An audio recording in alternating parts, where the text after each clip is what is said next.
4-5 turns out to be a real important section. Not so much the first two groups of problems, but the last group of problems. The last group of problems in 4-5 are, in some sense, the most important thing in the first 5 sections because they carry through the rest of the semester.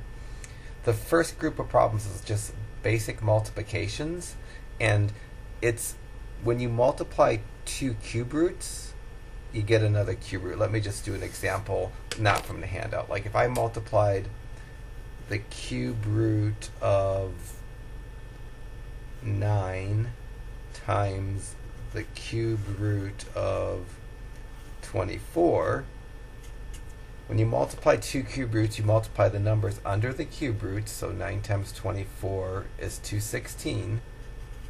This reduces to, or is equal to, the cube root of 216. So if I did the original problem that I made up that's not from the handout, or this problem, both of these on my calculator are going to reduce to the same. I'll do the left one first, do shift cube root of 9 times, get out of the radical, times shift cube root of 24, and you get 6.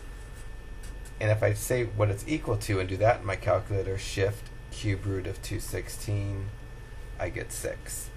But you can't multiply square roots times cube roots. For instance, if I gave you multiply the square root of 4 times the cubed root of 27, you can't multiply the 4 and the 27. If I multiply 4 times 27, I get 108. There isn't anything I could do with 108 that's going to equal what these equal to. So if I do the left side, square root of 4 times cube root, square root of 4, get out of that radical, times cube root of 27. What I just did. Comes out to be 6 again. There isn't anything you can do with 108. Like a square root of 108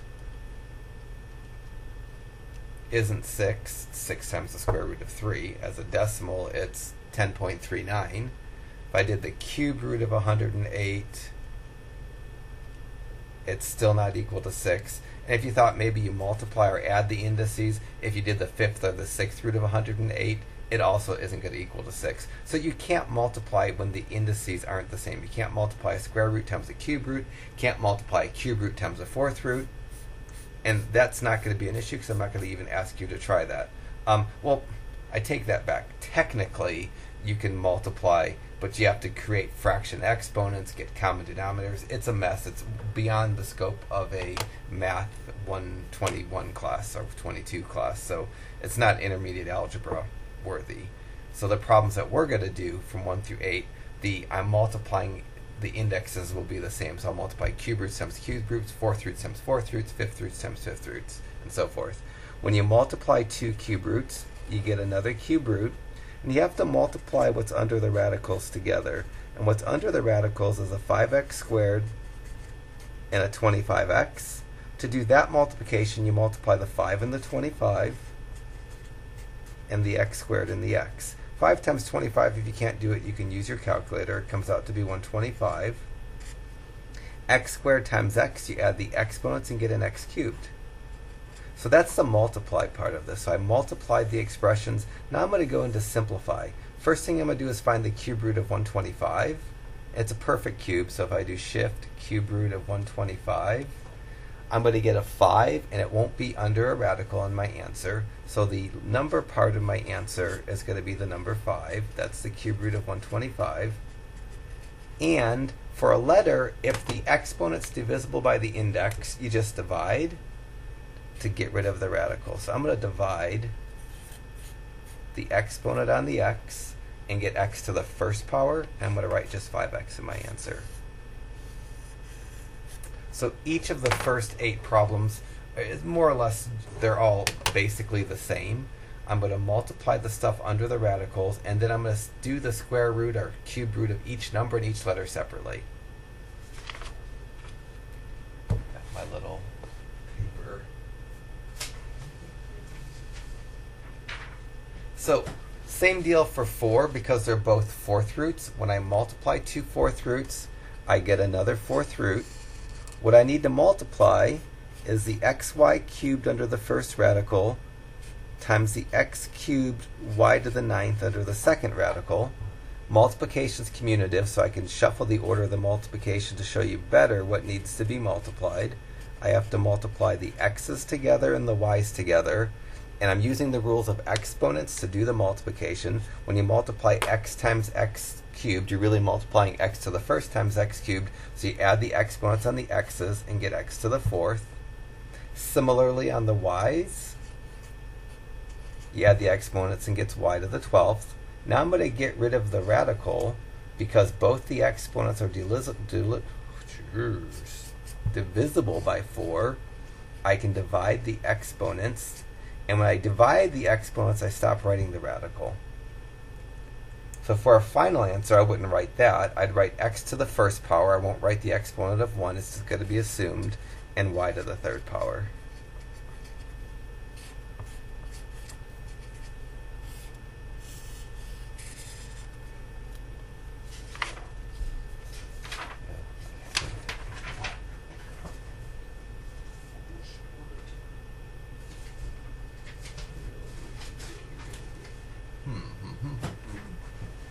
Let me go get a clean sheet of paper. I'll be back in 2 minutes or 20 seconds.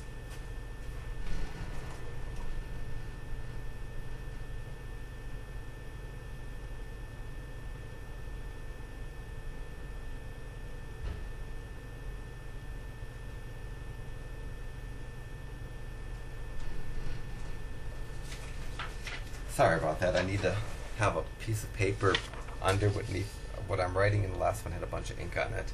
So, this problem, dang, it's the same problem. I better change problem 6 because that's exactly the same problem as problem 2.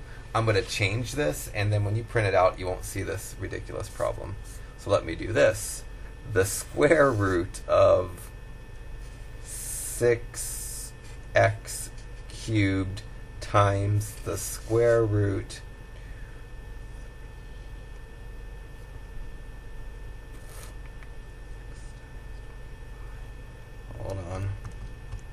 of 150 x to the fifth. So kind of a monstrous problem that I just made up, but I didn't want to do the same problem twice. So they're both square roots. I'm going to multiply and get another square root. What I'm going to multiply is 6x cubed times 150x to the fifth. Multiplication is commutative, so to do this multiplication, I'm multiplying 6 times 150 and x cubed times x to the fifth. 6 times 150, I just did it on my calculator and got 900. 900 is a large enough number where I hope my calculator can handle that. The x's, I'm going to add their exponents, and now I'm separately going to do the square root of 900 and the square root of x to the 8th.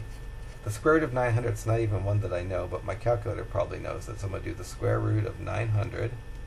That becomes 30, and the radical goes away when I turn the 900 into a 30. And for the x, I'm going to divide the exponent by the index. And I have to remember, in square root problems, there's an implied index of 2. That's not written here, but it's assumed.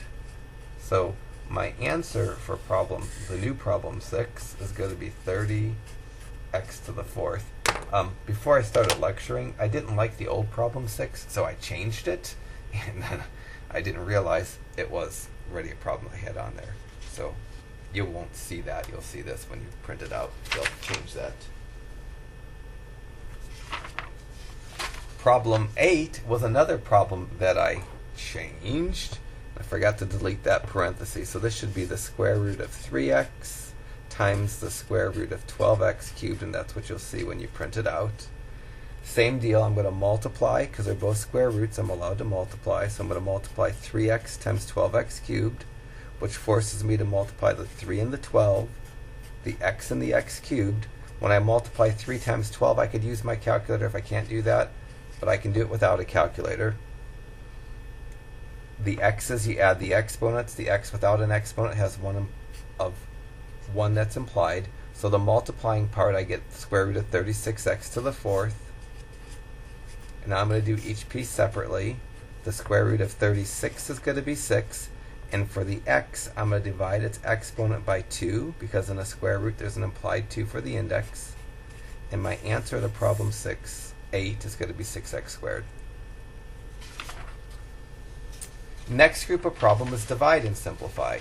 Same deal. You can, if you have a division problem of a cube root over a cube root, square root over a square root, you can divide what's under the radicals and just keep the index the same. So I'm going to divide 54y to the 7th over 2y and leave whatever I get when I divide it under a cube root symbol. So I'm going to divide 54 divided by 2, or reduce 54 divided by 2. We're really having a rough day today. 54 over 2 comes out to be 27. That 27 is going to be in a numerator. Similarly, on the y's, I'm going to subtract the exponent. The y in the denominator has an exponent of 1. The numerator's exponent is bigger, so the y winds up in the numerator. Its exponent's going to be 6. When I divide two cube roots, the cube root symbol doesn't go away. So now I get the cube root of 27y to the 6th. I'm going to do the cube root of 27. I'm going to sneak that on my calculator. And I'm going to do the cube root of y to the 6th by dividing the exponent by 3. So shift cube root of 27. I get a 3. And for the y, I divide the exponent 6 by the index 3, and I get a y to the 2nd power. So the answer for number 10 is 3y squared. 12 wants me to divide 2 fourth roots. When I divide 2 fourth roots, I get another fourth root. So I need to divide the 32x divided by 2x to the 9th. First thing I'll divide is 32 divided by 2. That's going to give me a 16. The 16 is going to be in the numerator because it's the bigger of the numbers. For the x's, I'm going to subtract the exponent. The x in the denominator has an exponent that I see. The numerator, I had to write a 1 in. I'm going to subtract the exponents. 9 minus 1 is 8. The x is going to wind up in the denominator because the bigger exponent for the x is in the denominator. So this problem is going to reduce to the fourth root of 16 over the fourth root of x to the 8th. And now I can do the fourth root of 16, shift 4, 16. The fourth root of 16 is 2. So in my answer, in the numerator of the fraction answer, there's going to be a 2. And in the denominator, I divide the exponent on the x by 4, and I get x to the 2nd power.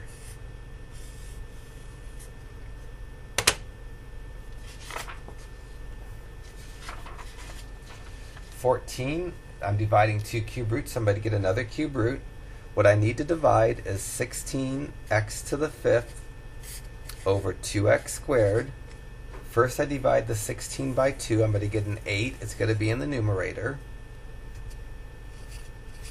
The x's, I subtract the exponents. 5 minus 2 is 3. That's also going to be in the numerator, so I'm not going to need a fraction anymore.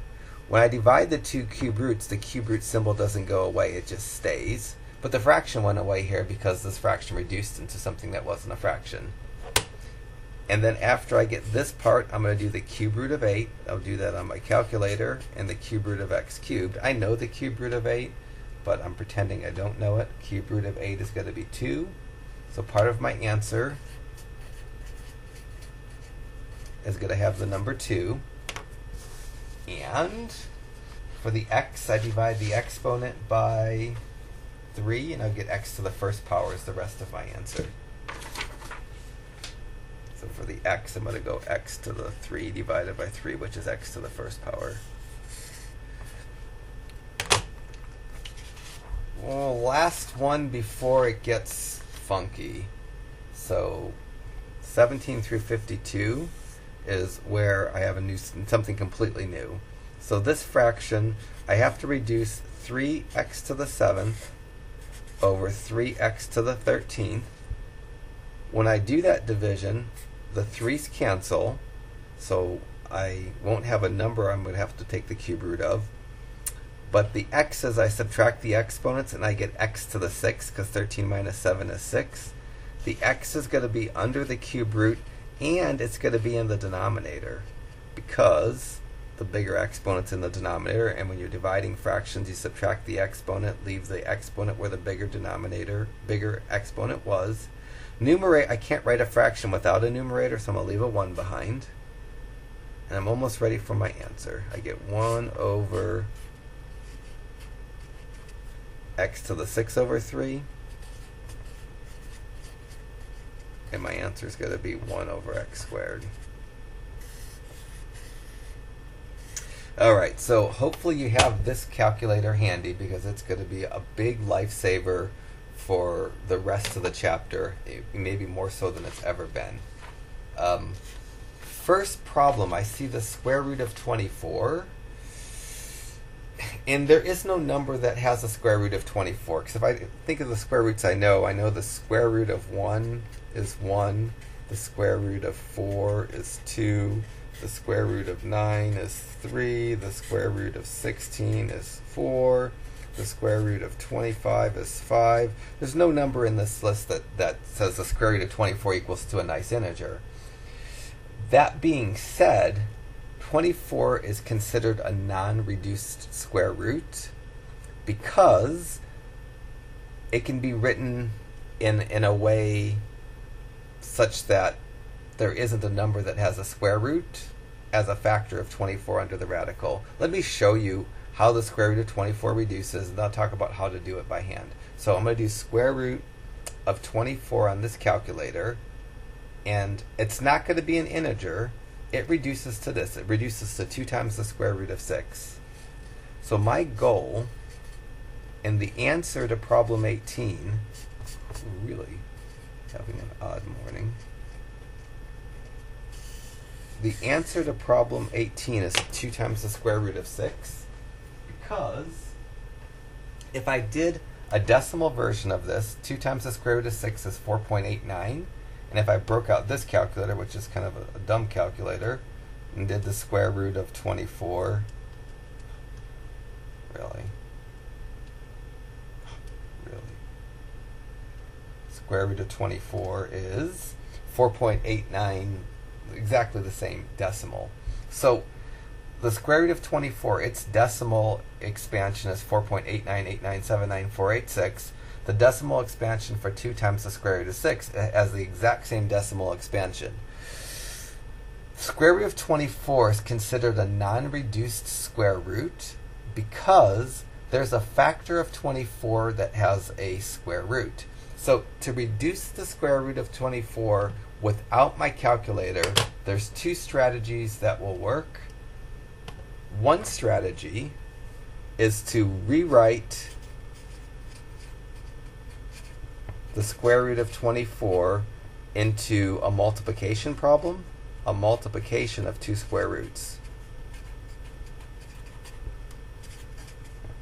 So to reduce this to get to the answer without my smart calculator, I can rewrite the square root of 24 as a multiplication problem of 2 square roots. For this multiplication problem to be useful, one of the square roots has to be a perfect square root. So under these square root symbols, I'm going to write 2 numbers I have to multiply to be 24. My choices are 1 and 24, because if I wrote 1 and 24 under those would multiply to the square root of 24. 2 and 12, 3 and 8, and 4 and 6. All of these, if I put any one of these pairs under the radicals, I'd have under the radicals something that's simplified to be the square root of 24. Of these 4 pairs, there's only one pair that makes sense to put under the radicals, because only one of them has a perfect square root under the radical. So by hand, I'd say that this is 4 times the square root of 24 is the square root of 4 times the square root of 6, and because the square root of 4 turns into a 2, this turns into 2 square root of 6. Let me do a bunch of problems, not from the handout, and try to explain everything I can about reducing radicals before we get into the handout problems. So I'm probably going to do 10 problems or more, and most of them I could do on my calculator to start. So if I gave you something like this, the square root of,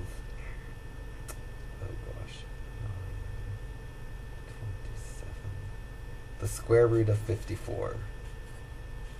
My calculator is smart enough, it knows how to reduce square roots. So if I typed in the square root of 54 on this calculator, it says this reduces to 3 times the square root of 6. So that's my goal. This is going to be how this square root should be reduced. I need to be able to reduce square roots by hand because my calculator, although it can do square roots, it can't do letters. It can't do cube roots, fourth roots, fifth roots, sixth roots. It only can do square roots. So I'm going to get good at square roots, and then we'll kick up the difficulty. So one way to do this by hand is to break the square root of 54 into the multiplication of two radicals. Under the radicals, I need to put numbers that multiply out to be 54, which is going to be 1 times 54 would be a choice, 2 times 27 would be a choice, 3 times 18 would be a choice, 4 doesn't go into 54, 5 doesn't go into 64, 6 times 9 would be a choice. I think those are the only factors of 54. If I look at the numbers that multiply out to be 54, of all the factors, there's only one interesting one, the 9 times 6, because 9 has an integer square root. So I'm going to break the square root of 54 into the square root of 9 times the square root of 6. And the square root of 9 is 3. And the square root of 6 stays alone. So this strategy for reducing square roots is an effective strategy if you know factors of numbers really quickly.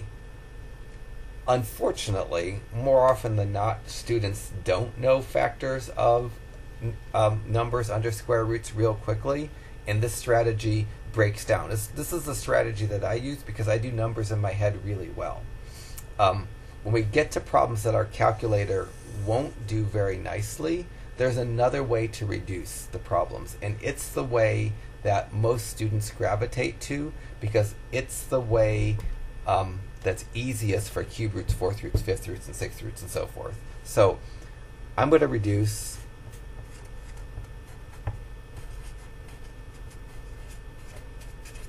the square root of 54 using the prime factor tree method. And this is hugely important because it's the method that if you latch onto it and get good with it, it will make the whole section, the rest of the chapter, easy. So I'm going to pretend I didn't know the answer, and I'll show you another way to get the answer. So I'm going to blot out this answer, and I'll look at the square root of 54 again. If I want to, what I can do is make a prime factor tree for 54. And that prime factor tree is going to tell me how to reduce the square root. So 54, if I do a prime factor tree, I make a little v under the 54, and at the end of the v's, I write two numbers that multiply out to be 54. I'm going to write 6 times 9 because that's really the one I know I'm comfortable with. 6 is not a prime number, so I make a v from it. 9 is not a prime number, I make a v from it. 6 is 2 times 3. Both 2 and 3 are prime, so I'm going to circle them. 9 is 3 times 3. Both of those are prime. I'm going to circle them. So the prime factoring for 54 is 2 times 3 times 3 times 3. To reduce the square root using the prime factor tree method, the first thing you do is you take the number under the square root and write it down as in its prime factorization. If I multiply those out, they get 54. And then what I'm going to do is I'm going to place a box around any pair, which I mean is two of the same number in a row.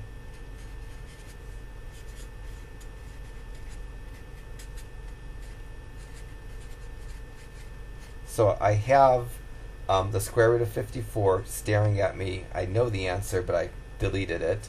I'm using the prime factor tree for 54 to reduce this. So I start looking. There's not a pair of 2's. Here's a pair of 3's. I'm going to box those. And then I have a single 3 left over. When I go to simplify the square root of 54, every number in a box goes outside the radical, and the rest remain under.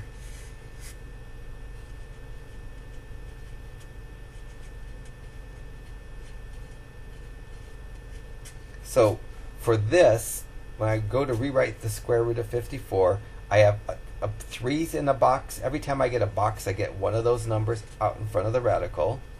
The numbers that I haven't boxed are the 2 and the 3. Those are going to remain under the radical, and I'm going to multiply them back together. So this prime factor tree approach tells me that the square root of 54 reduces to 3 square root of 6. It's a slow technique to get good at, but once you get good at it, it's really easy, and once you get good at it, you won't probably use any other strategy unless your calculator will give you the answer. So let me make another big problem.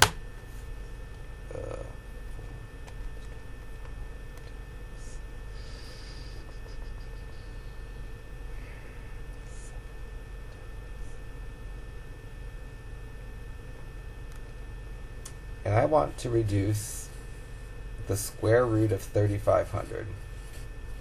So hopefully this doesn't kill my calculator.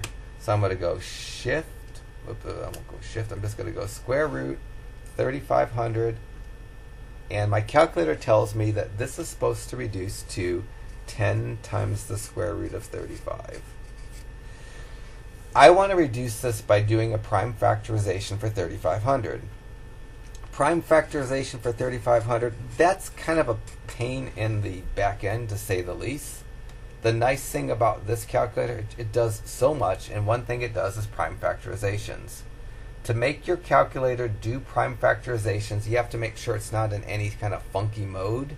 So real quickly, instead of doing a prime factor tree to get the prime factorization for 3,500, because I don't want to do that, I'm going to get my calculator in the mode it needs to do prime factors. I'm going to hit the mode button, which is right to the left of the on key, and I'm going to type in the number 1 for computations. Doesn't look like anything's happened, but I've set my calculator up so it's in the mode where it can do prime factors. Now I'm going to do the prime factor tree for this, or the prime factoring for 3,500, without actually doing a tree. To do that, I'm going to type the number 3,500 without the square root and hit equals to get the 3,500 down in the bottom right. And then I hit the shift button, and then the button right beneath the square root key, it says factors right above. So I'm going to go shift, the button below the square root above the ENG that has all the quotation marks, and it tells me that 3,500 is 2 squared times 5 cubed times 7. I need to have that expanded. So this is 3,500 equals 2 times 2 times 5 times 5 times 5 times 7. That's the prime factoring for 3,500 done way quicker than I could do it without this calculator. Now I'm going to go through, and every time I see a pair, I'm going to box it. So there's a pair of 2's, I'm going to box it. There's a pair of 5's, I'm going to box that pair. And then I can't box what's left over because that's not a pair. So when I go to simplify this, any number I have boxed is going to go in front of the radical, but only one of them. Any number that I haven't boxed is going to stay under the radical. And everything's going to be multiplied back together. The numbers, the 2 and the 5 that I put outside the radical, I'm going to multiply those and get a 10. the 5 and the 7 that I put under the radical, I'm going to multiply those and get the 35. So I can see where the answer comes from. Let me do another problem with a really unpleasant square root. 49 times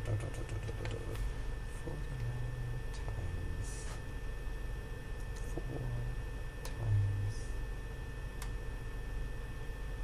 6. So I want to do the square root of 1176 next. Again, my calculator's smart. I'm going to try to get the answer before I do my calculator. I'm going to go backwards. I'm going to get the answer with my prime factors first, and then I'm going to check. So I know I could get the answer to this, but I'm going to pretend I couldn't. So I'm going to go 1176 equals, and to get the prime factoring, shift and the quote keys, I get 2 cubed times 3 times 7 squared, which is 2 times 2 times 2 times 3 times 7 times 7. And I'm going to go boxing. There's 2 of a kind, single, single, 2 of a kind. So to reduce the square root of 1176, anytime I have a pair, I'm going to get one of those numbers in the box outside my radical. And if I have less than a pair, I'm going to write those under my radical. So I think if I did this right, the answer for the reduction of the square root of 1176 is 14 times the square root of 6. I'm going to try this on my calculator now. I'm going to go square root 1176, and hopefully it says 14 square root of 6. If it doesn't, then I messed up.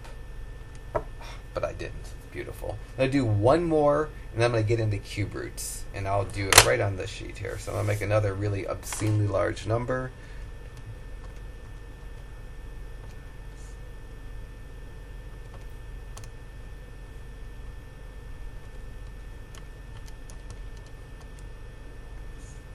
So I'm going to do 80,000, the square root of 80,850.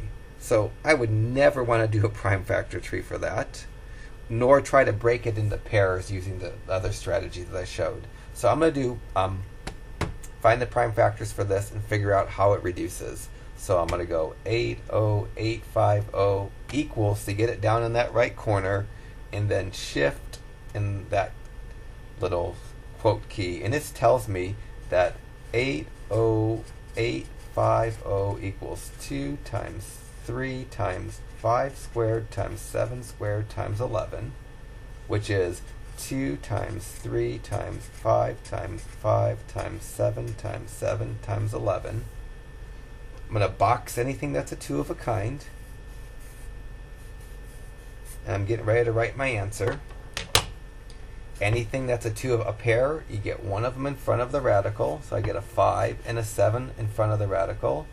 Anything that's not a pair, the 2, the 3, and the 11 remain under the radical. So I think my answer is going to have a 35 in front of a radical. And under my radical, whatever 2 times 3 times 11 is, I think it's 66. 2 times 3 times 11 is 66. I believe the reduction for the square root of 80,850 is 35 times the square root of 66. Well, I'm going to check. So now I'm going to do that on my calculator. Square root 80850 equals, beautiful, 35 times the square root of 66. The unfortunate thing is my calculator can't handle cube roots and it can't handle letters. So let me show you a cube root and talk about how to check and how to get the answer. So let me do the cube root of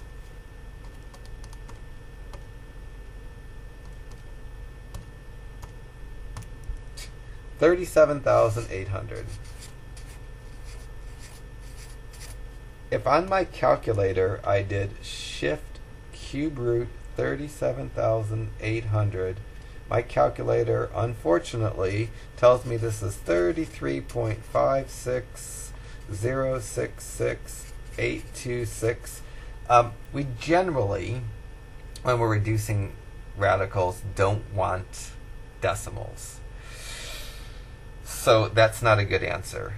I'm going to do something very similar to what I just did for the square root problems, other than I have to box 3 of a kinds instead of 2 of a kinds. So I'm going to do a prime factor for 37,800. So 37,800, get it in the back corner there, and then shift factor. So 37,800 equals to 2 cubed times 3 cubed times 5 squared times 7.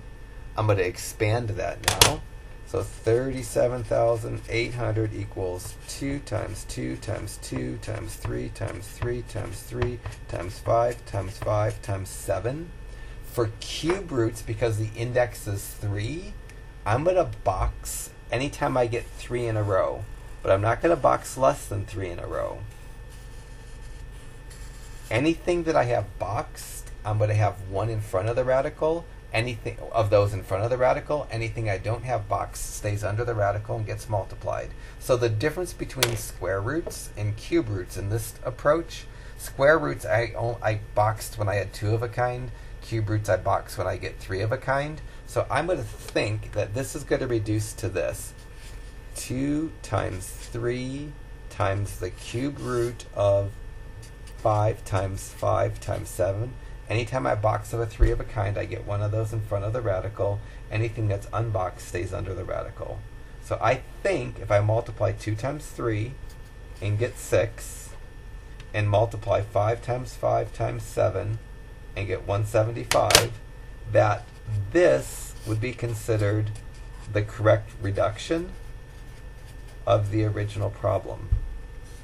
In order for this to be considered equal and a correct reduction of the cube root of 37,800, when I do this on my calculator, it has to give me the same decimal expansion. If I don't get exactly the same decimal expansion for this as I did the original problem, then I've messed up. So let me try this on my calculator. I'm going to go 6 and then shift cube root 175, and I get, beautiful, I get 33.56066.826. So I know I've reduced correctly. I'll keep going. A student named Julian last semester showed me how to do the prime factors on this calculator, and I didn't up until recently know how to do that, and it's really a huge help.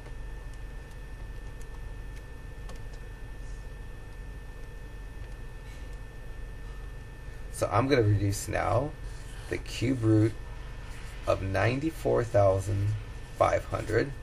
I'll do the decimal that I'm shooting for. So shift cube root 94,500.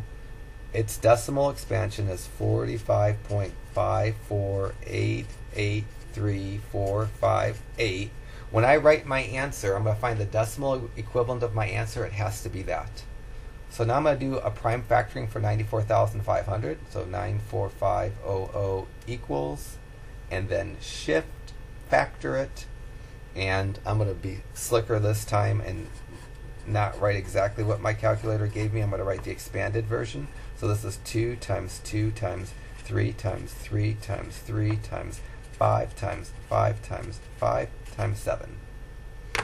Look for 3 of a kinds because it's a cube root and box them. First 3 3s, 3 5s. I don't see any more 3s of a kind, so I've boxed all the 3 of a kinds that I can have. What I'm going to write for my answer in front of the radical are the one of each numbers in the box. Under the radical is everything that's unboxed. So I claim if I multiply everything out, I'm going to get to a correct answer. 3 times 15, I don't need my calculator to know that that's 45. And 2 times 2 times 7, I don't need my calculator to know that's 28. I think this is the answer of how that problem reduces. But I don't know that for a fact until I check.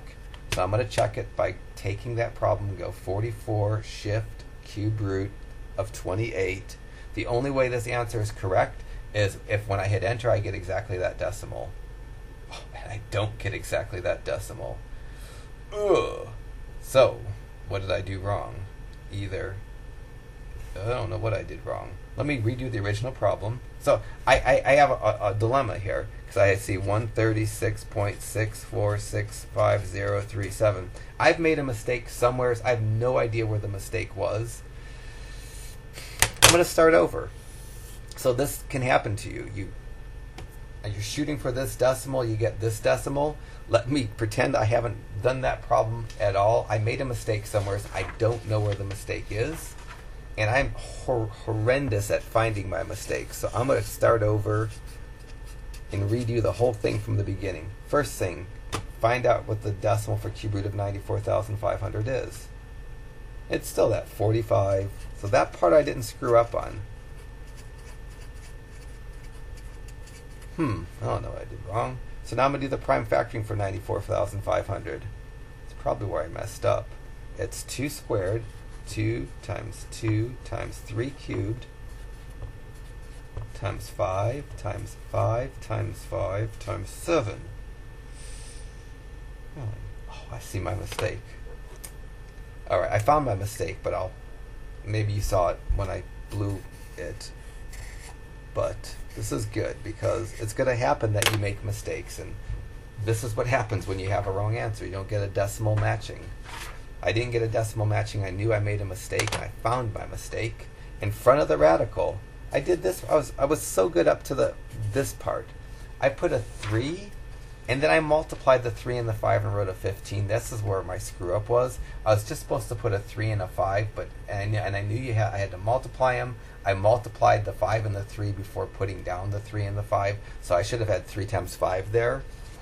Everything else was right.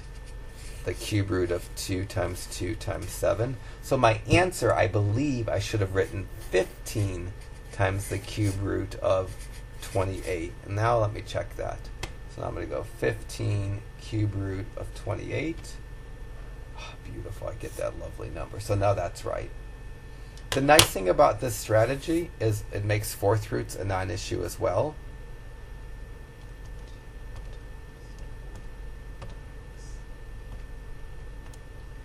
If I want to simplify the fourth root of 7,200, let me get a decimal equivalent for that. So shift fourth root of 7,200 is 9.211558703. I want to simplify this to something as that decimal. So I'm going to do it with prime factoring. Immediately I'm going to go 7,200 equals shift, get the prime factors. 7,200 equals 5 2s, 2 3s, and 2 5s. The difference between fourth roots, square roots, and third roots is just how many you have to box. For fourth roots, I'm going to box anytime I have 4 of a kind. If I have less than 4 of a kind, I'm not going to box them. What I box, I get 1 of in front of the radical. Everything else stays under the radical. So for this problem, I'm going to get a 2 in front of the fourth root symbol, and then under, I'm going to get a 2 times 3 times 3 times 5 times 5. Which is 2 times 3 times 3 times 5 times 5. Under the radical, I'm going to get a 450. So I say that this reduces to 2 times the fourth root of 450. Let me see if that actually works. So I'm going to go 2, I need the time sign, I think, times shift for the fourth root, 450. I better see this 9.211 number, and I see exactly that number. So I've reduced this the best. It's considered completely reduced because there aren't any 4 of a kind left under the radical. Let me do one more, then I'll do letters. I'll do a fifth root.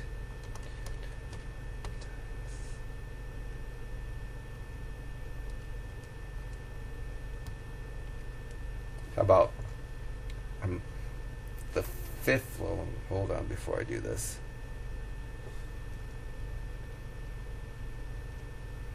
Yeah, the fifth root of 129,024. So let me figure out what that equals to. So shift, do my fifth root of 129,024, and I get 10 10.5228676. I want to write something that has the same decimal expansion as that doesn't have any 5 of a kinds in the prime factoring, what's under the radical. So I'm going to do 129024, enter, shift, get the prime factoring. Oh my gosh, 2 to the 11th.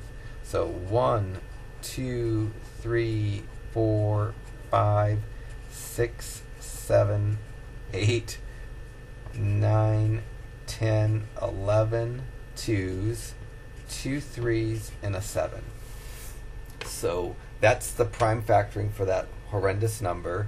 It's a 5th root, so my strategy for boxing is I box any 5 of a kind, and everything that's not 5 of a kind stays unboxed.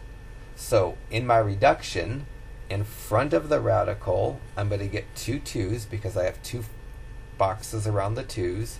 And then under my radical, I'm going to get a 2 times 3 times 3 times 7. So this is going to be 4 in front of the radical, and then under the radical, 2 times 3 times 3 times 7, a 126. So I get 4, and then times shift 5th root of 126. I better see this 10.522 number. If I don't see that 10.522 number, I've messed up. I see that number, I feel good. Oh, I should probably do one more. If I gave you something like the square root of 6 and asked you to reduce it, my calculator is smart. If I did the square root of 6 on my calculator, it says it doesn't reduce. It doesn't reduce because if you do the prime factoring for 6, just 2 times 3, there's no pairs. So not all radicals reduce. In order for a square root to reduce, there has to be a pair in the prime factoring. If there's no pairs, then it's not reducible. So the square root of 6 just stays the square root of 6. That's numbers. Letters, fortunately, are easier than numbers in some sense. So if I gave you the square root of x to the 6th, that we know how to reduce because I could do this. I could take the exponent and divide it by the index. I get x to the 6 over 2, which is x cubed. My calculator can't do that. It can't check that. Turns out that I could also do something to get that answer that's like a prime factoring. So if I did this, if I wanted to handle the x to the 6th in a kind of prime factor method, what I'm going to do is expand x to the 6th to 6x's being multiplied. If I didn't know that reduced to x cubed, I know how to reduce square roots. Once I get the expansion, I form boxes around every pair. So the square root of x to the 6th, when I go to reduce it, the best way to reduce it is to divide the exponent because it divides and I don't get a fraction.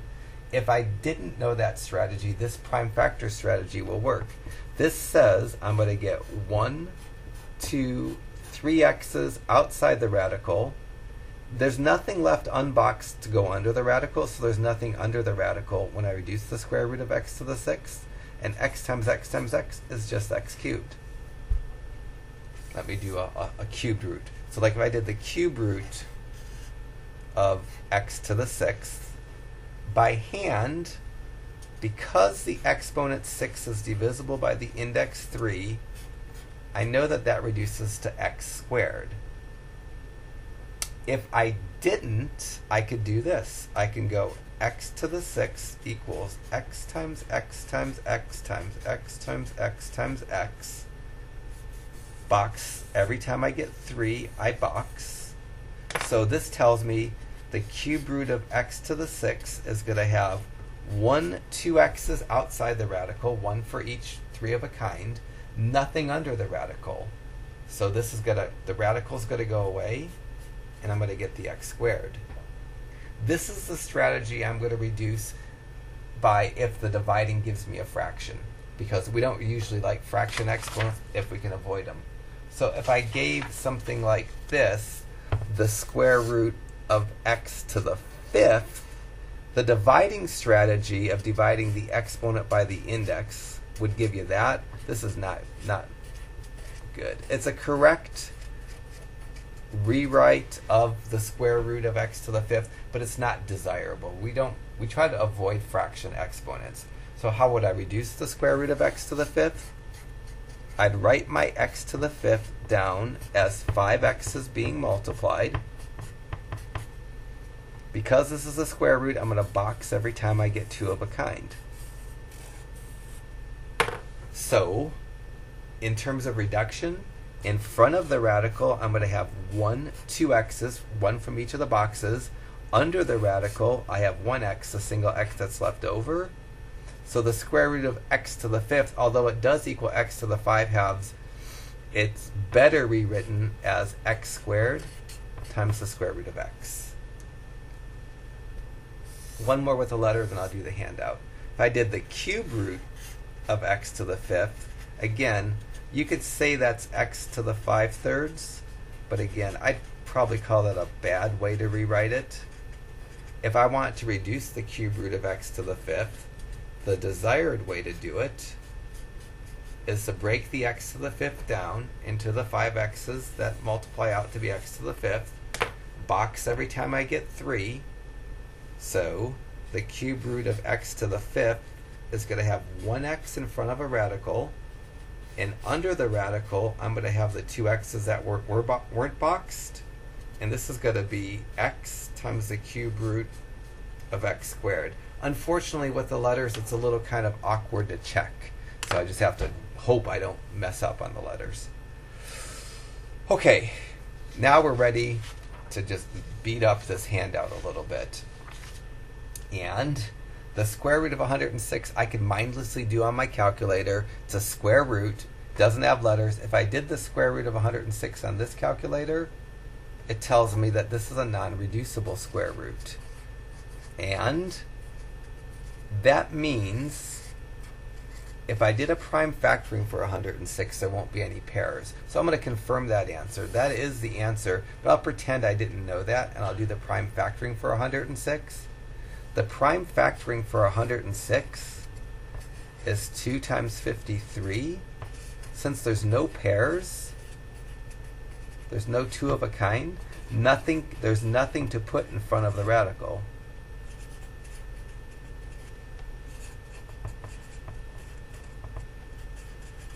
Outside the square root or the radical symbol. That's why my calculator didn't reduce the square root of 106 at all, because in the prime factoring there weren't any 2 of a kinds, and you need a 2 of a kind. So that's a non-reducible square root. Ooh, something new, but not so hard. 3 times the square root of 98. I'm going to do this on my calculator first so I know what the answer is. So 3 square root of 98. My answer is supposed to be 21 times the square root of 2. To get there by hand, the 3 is not going to mess me up. The 98 is. I'm going to do a prime factoring for the 98. So I'm going to go 98 equals shift factor 98 equals to 2 times 7 times 7. So I'm going to rewrite the square root of 98 by having a 7 outside the radical and a 2 under the radical. The 3 that's outside the radical, it has to stay there. It doesn't go away when I break up the 98 into 7 and 2, but it needs to stay there. And it turns out it gets multiplied by the 7 that I brought out. So by hand, the 3 I leave alone, the 98 I break up into 1 7 in front of the radical, a 2 under the radical, because for square roots, every time you have a pair, anything you box, you get one of those in front of the radical. And then the 3 and the 7 multiply to be the 21, and the 2 stays under the radical. 24 wants me to do the cube root of 96. And my calculator screws those up badly, so shift cube root of 96. The decimal expansion for this is 4.5788567. That's not a desirable answer. I want to write something that has the same decimal expansion. So I'm going to do prime factoring for 96. I'm going to go 96, enter, and then shift and factor it. 96 equals 2 to the 5th times 3. So 2 times 2 times 2 times 2 times 2 times 3. I'm going to start boxing. Because it's a cube root, I only box when I have 3 of a kind. Anything other than 3 of a kind stays unboxed and stays under.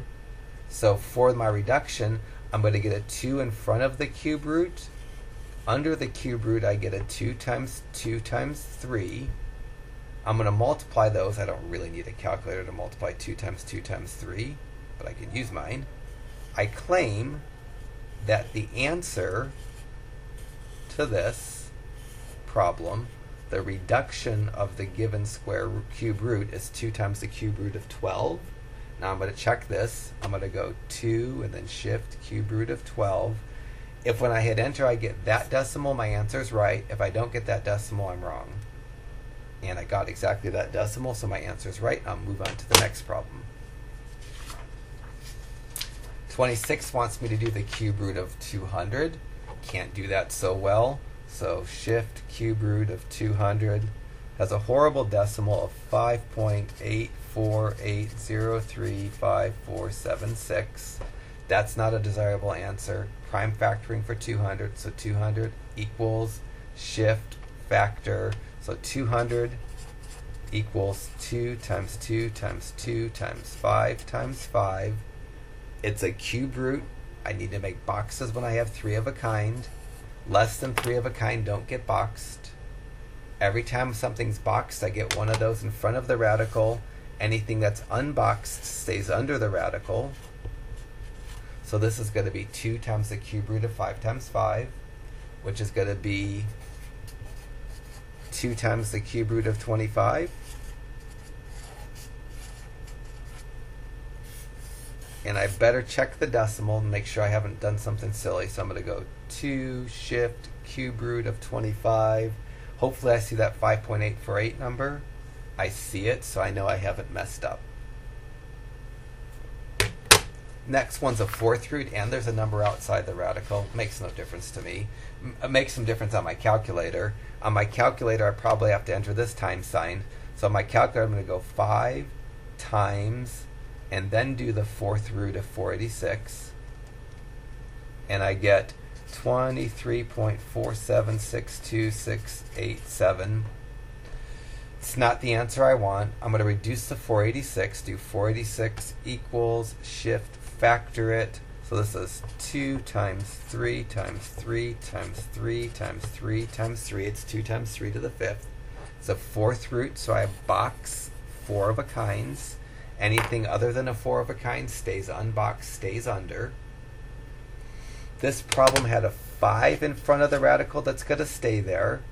I'm going to bring a 3 in front of the radical from the 4 of a kind on the 3's. And under the radical, I'm going to have a 2 and a 3 that were unboxed. So I think the answer is supposed to be 15 times the 4th root of 6. And I'm going to double check. So I'm going to go 15. I need to hit the times key for the 4th root. Shift to separate the 4th root from the 15. Otherwise, I'd make the 15 go as the index. Hopefully this is 23.47, and it is, so I did perfect. Getting into the letters now. Letters for me are just as easy. I don't need to do my prime factoring. So y to the 7th equals 1, 2, 3, 4, 5, 6, 7 y's. It's a square root, so I box when I have 2 of a kind. So in front of my radical, I'm going to have 1, 2, 3 y's, 1 for each of the boxed y's. Under my radical, I have the single y that's left over. When I go to write my answer, the 3 y's out to the left of the radical, I'm going to multiply back and call those y cubed. And then I have that y under my radical. I can't check this as easy. I can check them with fraction exponents, but it's way harder than doing the problems. It's probably not really worth doing the check because it's way harder than the problem. 32 wants me to handle b to the 11th.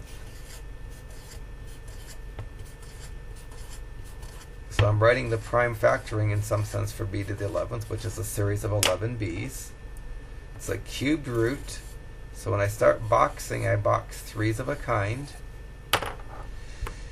I'm going to get in front of my radical 1, 2, 3 b's for the 3 of a kinds, 3 3's of a kinds. Under my radical, 1, 2 single b's that are left over. I'll multiply everything outside and under the radical. In my answer, to the left of the answer, left of the radical, I have 3 b's outside, which is b cubed.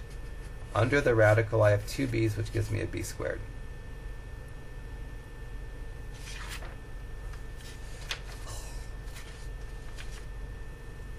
(34) wants me to deal with 7 w's and a 4th root. So I'm writing out the 7 w's best I can, making boxes of 4. Outside the radical, there's 1 group of 4 w's. Under the radical, I have the leftover w's, 3 of them. So for my answer, I'll write a w to the left of the 4th root, and under the 4th root, I'll have a w to the 3rd power because there's 3 w's.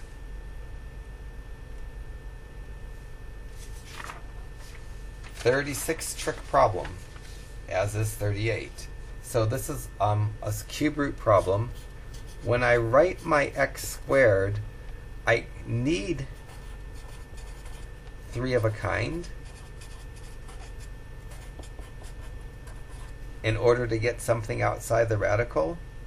Because I don't have a 3 of a kind that I could box, this is not reducible. So this can't be reduced. Just like the square root of 106 can't be reduced, this can't be reduced because there's not enough 3's, not enough x's. You need 3 of a kind in order to be able to get an x in front of the radical. I don't have enough x's to get an x in front of the radical, so it just stays. And the answer, if I want to write an answer, I'm just going to rewrite the original problem. Because in a cube root problem, you need 3 of a kind. I don't have 3 of a kind, so I can't get an x outside the radical.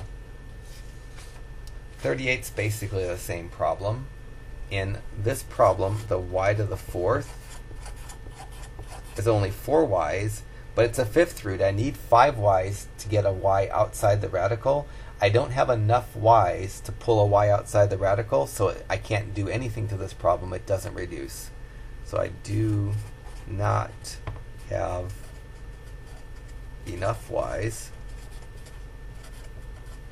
to reduce, because in a 5th root you need at least 5 of that letter to reduce it. So this is just going to be the 5th root of y to the 4th again. 40, I could actually, in 42, I could do both ways. If the exponent is divisible by the index, you can do this and get an answer of y squared. Or, if you want to do the prime factoring strategy, it still works. Write down my 6 y's. I get 2 groups of y. That tells me I get 2 y's outside my radical. And because there's nothing left over after my groups, there's nothing under the radical, and the radical goes away. And this thing comes out to y squared. So this strategy will work when the division strategy works, and it will work when the division strategy doesn't work. But if the exponent is divisible by the index, that's the way to go. I only usually use this strategy when the dividing would give me a fraction exponent, because then the fraction exponents aren't desirable. 42 is the same kind of structure.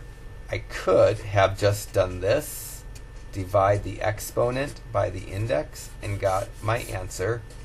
And that's what I would generally do. My strategy for writing down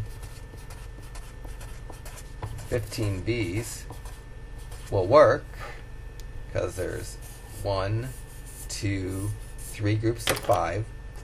So the 5th root of the b to the 15 has 1, 2, 3 b's outside my radical, and nothing left over that's unboxed for under my radical.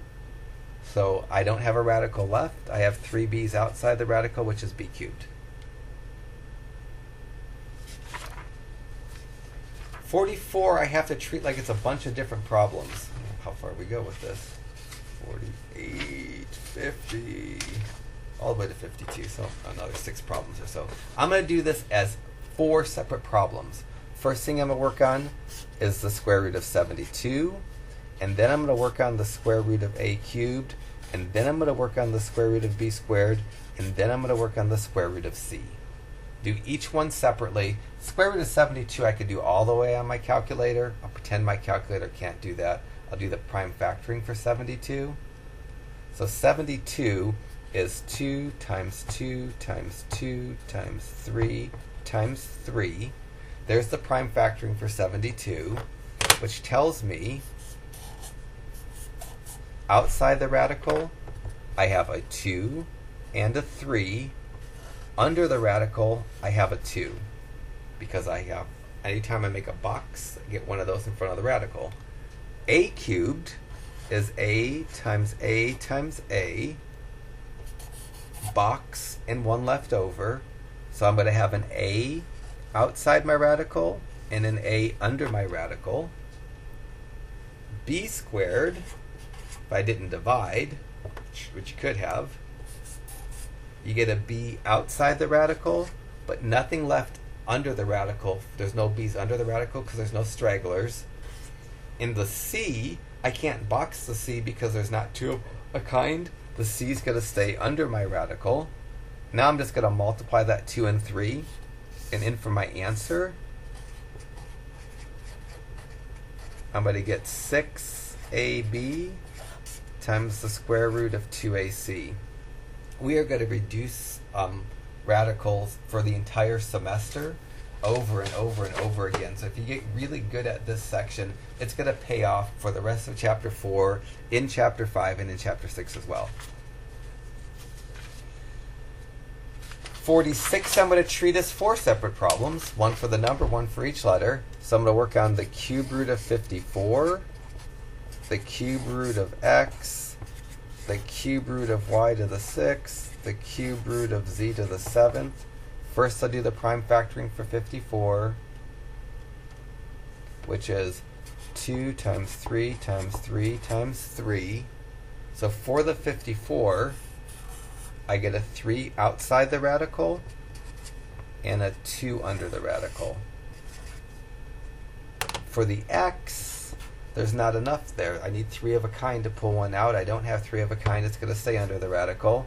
For the y's, I could have just divided 6 by 3 and knew that I'd have a y squared in my answer. If I did this strategy of making 6 y's into pairs of 3s, I'd know I'd have 2 y's outside my radical. And for the 7 z's,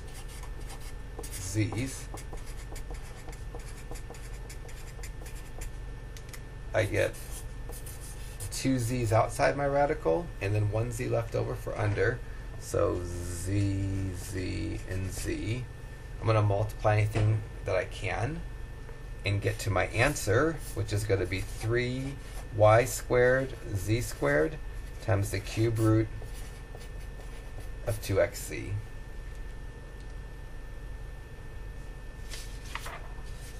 (48), the negative 3 that's in front of the radical is going to stay there, but it's not going to impact my work. I'm going to work on the 150 and the x to the 7th. So 150 equals, shift, prime factor it. It's 2 times 3 times 5 times 5. For the 150, I get a 5 in front of the radical, and I get a 2 and a 3 under the radical. And then for the x to the 7th, 1, 2, 3, 4, 5, 6, 7, I get 1, 2, 3 x's in front of the radical and 1 x under the radical. And I'm going to multiply everything up I can. The 3 and the 5 give me a negative 15. The string of 3 x's could be multiplied out to an x cubed. Under the radical, the 2 and the 3 give me a 6. So the answer to 48 is going to be negative 15x cubed times the square root of 6x. 50, I need to do the numerator and the denominator separately, but I'm still doing 2 square roots. First, I'm going to work on the square root of 106. Then I'm going to work on the square root of b to the 8th. The 106, when I did its prime factoring earlier, is just 2 times 53. It doesn't reduce. 106 is a non-reducible square root. It's in the numerator. The 106 is going to stay under the square root in the numerator. The b in the denominator, it would be better just to divide the 8 by 2, but the b to the 8th, when I go to do it, it tells me I need 4 b's outside the radical and no b's under the radical. So for my answer, the 106 needed to stay under the radical in the numerator, and in the denominator, the radical went away. It would have been better if I just divided the exponent by the index to get that b to the 4th, but this strategy also works. So square root of 106 over b to the 4th would be the best I can do. Last problem, need to do the cube root of 108 and the cube root of z to the 12th.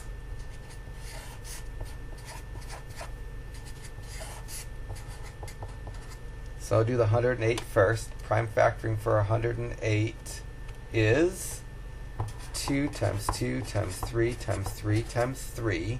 So in the numerator, I'm going to have a 3 outside the radical and 2 2's under a radical. In the denominator, because the exponent is divisible by the index, it's quicker to do that, more efficient to do that. The radical goes away. If you could divide the exponent by the index and you don't get a fraction, then you don't have to write 12 z's in a row. You could just divide the exponent and dump out the radical. So a best answer for this is going to be 3 times the cube root of 4 over z to the 4th. So hopefully you feel good about reducing these radicals. You may have already forgotten the beginning multiplying and dividing problems, but that's the focus of this section. The stuff that's most important going forward is the stuff that I hopefully beat to death enough that you feel pretty good about it.